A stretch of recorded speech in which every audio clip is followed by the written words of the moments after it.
I'm putting on the pastor's hat, which means this will not be more than 10 minutes. And I'm going to try to do something which I hope is not too confusing. I don't know. Because I'm going to try to explain a little bit of C.S. Lewis's book, Mere Christianity. Now, there's a group of us guys that are looking at the book, and actually, there's a really cool workbook that we're looking at, questions we get to respond, and we're meeting today, and it's really interesting. And the workbook even tells you where to find the questions, where to find the answers. Well, I find it. I hear what, or I read what C.S. Lewis is saying, but sometimes I don't get it. I got to read it again and again and again because I'm not a real smart fellow. It's a fascinating book. I've read it before, but I've never studied it like I'm studying. There's the first chapter of his book. It's called the Rule of Right and Wrong. And it also calls this the law of nature. The rule of right and wrong is that there is a right, there is a wrong for everybody. There is a right and wrong because we don't have to be taught it. It's just within all of us. God created us in his image. And it's like, for example, being nice is a right thing to do. We should be nice to one another.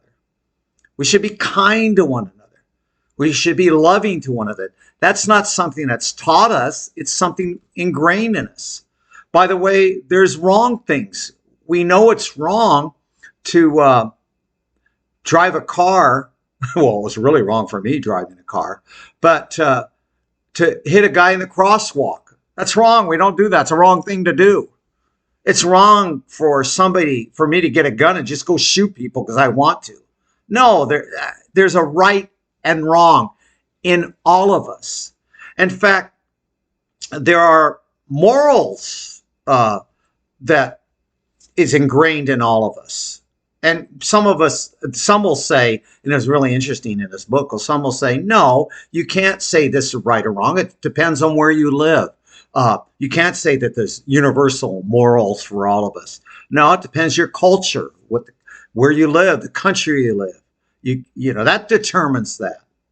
And C.S. Lewis is saying, no, that doesn't. Let me read to you what he says just a little bit in this, the law of nature, the law of right and wrong.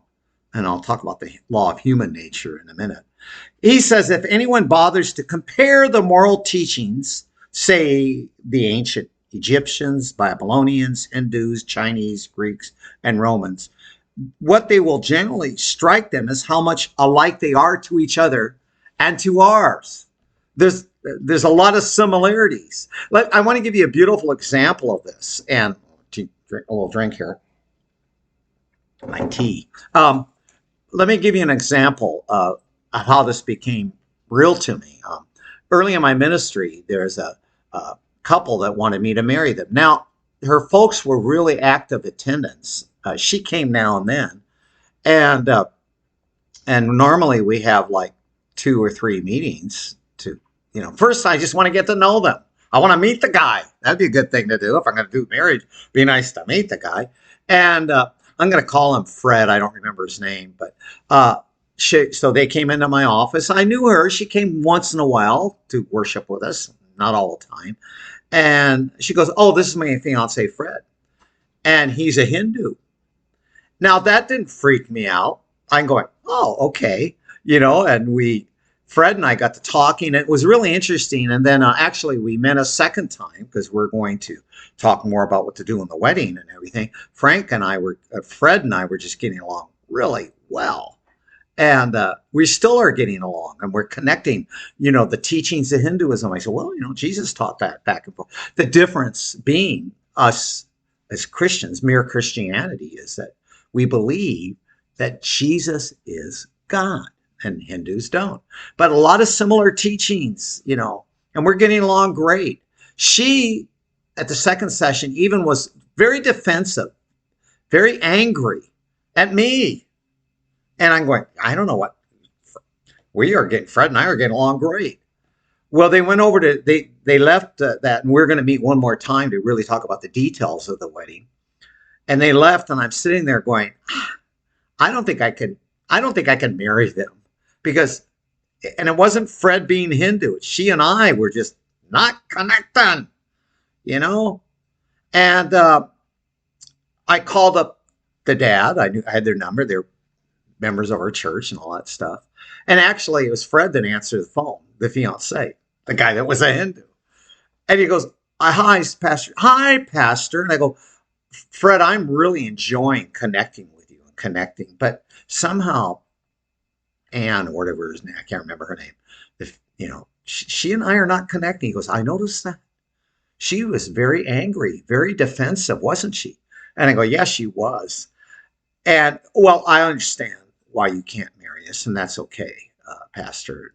No problems on I'll tell her. I go, no, I really need to tell her. She got on the phone, and I said, and I just don't think I could do your wedding. And she got really mad. Well, you should. You're the pastor. You should marry us. Blah, blah. And she's really angry at me again. Slams the phone down. Within an hour, maybe 2 hours later, her dad comes down to the church, comes into my office. I go, oh boy, I bet he's going to be ticked. He wasn't angry. He was not mad. He said, Pastor, I understand why you can't marry them. And my wife and I, we do understand. And I said, well, thank you. Now, I don't know if they got married or not. I really don't know. All I know is we were really connecting. He's right. There's a lot of similarities. Again, the difference being, we believe, those of us have a relationship, that Jesus is God. He not only has the answer, he is the answer. Fred and I were agreeing on so much. And I wanted to stay connecting with him. Because could the Holy Spirit even, the more we're connecting, could the Holy Spirit have even been orchestrating all this? I don't know. That maybe he might have said, I think you're right. Jesus is God. I don't know. Maybe he is a Christian now. I don't know. Never met him afterwards. I didn't see them afterwards. But what if that possibility could have existed? See, I think there's a lot of similarities we have in our faith, a lot of similar teachings. But we do as Christians. The one thing that we differ even as Christians over things.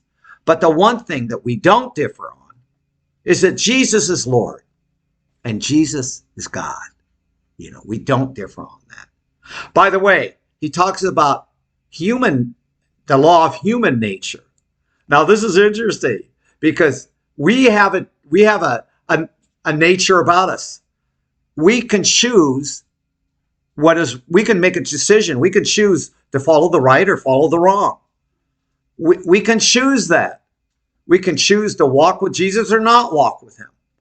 We get that choice. By the way, when we choose as Christians not to walk with him, I call that sin. And we've all sinned and fallen short of the glory of God. Well, there's my trying to attempt C.S. Lewis. God bless. And there is a right and wrong. There is an answer, and Jesus is the answer. God bless.